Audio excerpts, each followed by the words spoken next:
अस्सलाम वालेकुम। इस वीडियो में हम मिनी मार्ट सॉफ्टवेयर की बात करेंगे। ये सॉफ्टवेयर किसी भी मार्ट के लिए, किसी भी यूटिलिटी स्टोर के लिए या किसी भी रिटेल बिजनेस के लिए सूटेबल है।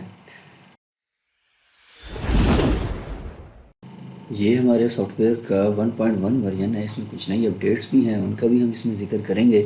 सबसे पहले हम प्रोडक्ट्स के सेक्शन में जाते हैं।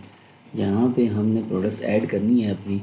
फॉर एग्ज़ाम्पल हम सपोज़ करते हैं हमारा यूटिलिटी का बिज़नेस है, तो हम उससे रिलेटेड प्रोडक्ट ऐड करेंगे। हमें क्या ज़रूरत होती है? बार कोड, प्रोडक्ट का नाम, उसकी कैटेगरी क्या है, परचेज प्राइस, सेल प्राइस, अगर डिस्काउंट है तो वो क्या है, और क्वांटिटी हमारे पास ओपनिंग कितनी है। तो ये हमारे पास ज़रूरत होती है जब हम पहली दफ़ा प्रोडक्ट ऐड करते हैं। इसी तरह हम आ जाते हैं परचेज़ ऑर्डर पे। जब भी हमने कोई परचेज़ ऐड करनी है तो उसका क्या तरीका है? या तो हम उसको बारकोड से ऐड कर देंगे, या दूसरा तरीका ये है कि हम उसको उसके प्रोडक्ट के नाम से ऐड करेंगे। उसकी जो भी क्वांटिटी है वो ऐड करेंगे। उसके बाद जिस सप्लायर से हमने वो चीज़ ख़रीदी है वो ऐड करेंगे। अगर वो सप्लायर हमारे पास ऐड नहीं है तो यहाँ पे अब इस अपडेट में प्लस का बटन है, आप यहीं से अपना सप्लायर ऐड कर सकते हैं। ठीक है। उसके अलावा जो अमाउंट पे की है वो ऐड करेंगे। अगर कोई वाउचर नंबर ऐड करना है प्रोडक्ट का तो वो ऐड करके इसको हम सेव कर देंगे। इस अपडेट में एक नई चीज़ जो हमने डाली है वो ये है कि हम फॉर इन्वेंट्री आल्सो, मतलब यहीं से अगर आप चाहते हैं कि ऑर्डर के साथ ही हमारे पास रिसीव भी हो गया तो यहीं से उसको अपने इन्वेंट्री में भी ऐड कर देंगे। ये क्लाइंट मैनेजमेंट का फॉर्म है। यहाँ पे हम क्लाइंट का नाम, उसका कॉन्टैक्ट नंबर, उसका अगर कोई कोड है तो वो, और इधर इसका एड्रेस हम सेव कर सकते हैं। इसी तरह साथ ही सप्लायर मैनेजमेंट है, ये भी क्लाइंट मैनेजमेंट की तरह ही है। उसके बाद आ जाते हैं यूज़र मैनेजमेंट पे। यहाँ पे हम यूज़र राइट्स असाइन कर सकते हैं, किसको हमने एडमिन बनाना है, किसी को हमने कैशियर बनाना है फॉर एग्ज़ाम्पल। इसी तरह इस अपडेट में हमने एक्सपेंस का पोर्शन भी एक्सटेंसिवली ऐड किया है। यहाँ पे हम अपने एक्सपेंस की कैटेगरीज़ बना सकते हैं कि हमारे पास मेन कौन से एक्सपेंसेस हैं, और फिर उन कैटेगरीज़ की बेस पे हम अपने एक्सपेंसेस डेली के ऐड कर सकते हैं कि हमने आज के दिन ये एक्सपेंसेस किए हैं। फॉर एग्जांपल जैसे यहाँ पे हमने यूटिलिटी के एक्सपेंस ऐड किए हुए हैं। रिपोर्ट्स पर जाने से पहले हम सेल विंडो को देख लेते हैं। फॉर एग्जांपल यहाँ पे हम कोई भी चीज़ सर्च करते हैं, जैसे ही हम सर्च करेंगे बेशक हम उसको बार कोड से करें या हम उसके प्रोडक्ट के नाम से करें, वो प्रोडक्ट नीचे डिस्प्ले हो जाएगा। उस प्रोडक्ट का नाम है, उसकी प्राइस है, अगर कोई डिस्काउंट है तो वो, और साथ ही क्वांटिटी और ये टोटल। अब क्वांटिटी चेंज करने के लिए मल्टीपल इसमें तरीके हैं। फॉर एग्ज़ाम्पल हम जस्ट क्वांटिटी पे क्लिक करते हैं माउस से, तब भी चेंज कर सकते हैं।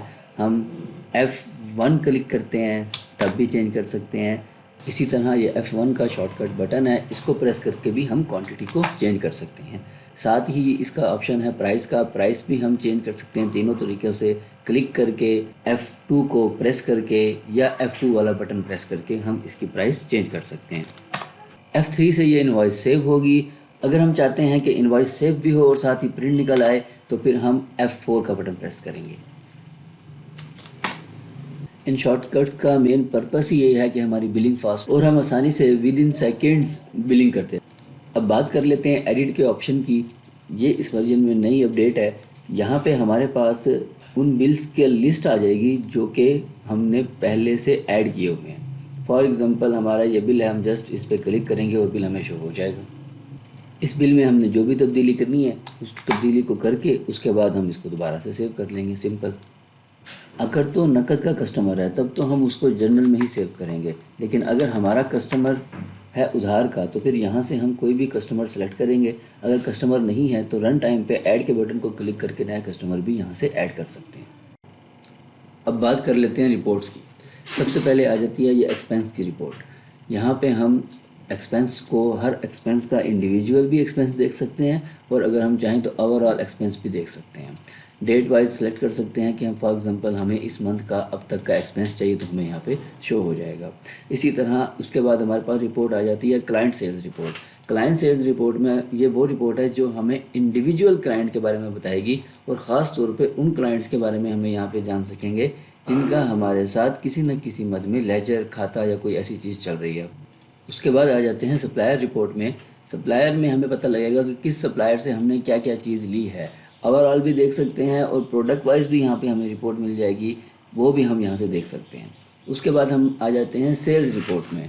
सेल्स रिपोर्ट हमें मल्टीपल टाइप्स की मिल जाएंगी। सबसे पहले हम देख लेते हैं bill wise report. Bill wise में वो हमें बिल के हिसाब से बताएगा कि किस बिल में कौन कौन सी प्रोडक्ट सेल की, कितनी क्वांटिटी सेल की, किस प्राइस में दी, अगर डिस्काउंट दिया तो वो टोटल कितने पैसे बने, और हमें यहाँ पे ये भी पता लगेगा कि हमारा प्रॉफिट कितना बन रहा है। इसी तरह हमें यहाँ से मल्टीपल दूसरी रिपोर्ट्स भी मिल जाती हैं, ऑल की report, product wise, category wise, summary और कैश की रिपोर्ट।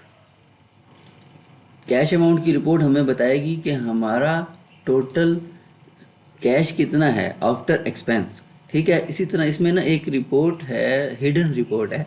उस रिपोर्ट का पर्पस ये है, अगर किसी ने एडिट किया, अगर हमने राइट दिया हुआ है कैशियर को, उसने एडिट कर दिया चीज़ें, तो रात को बैठ के हम देख सकते हैं कि हमारी एक्चुअल इनवॉइस क्या थी।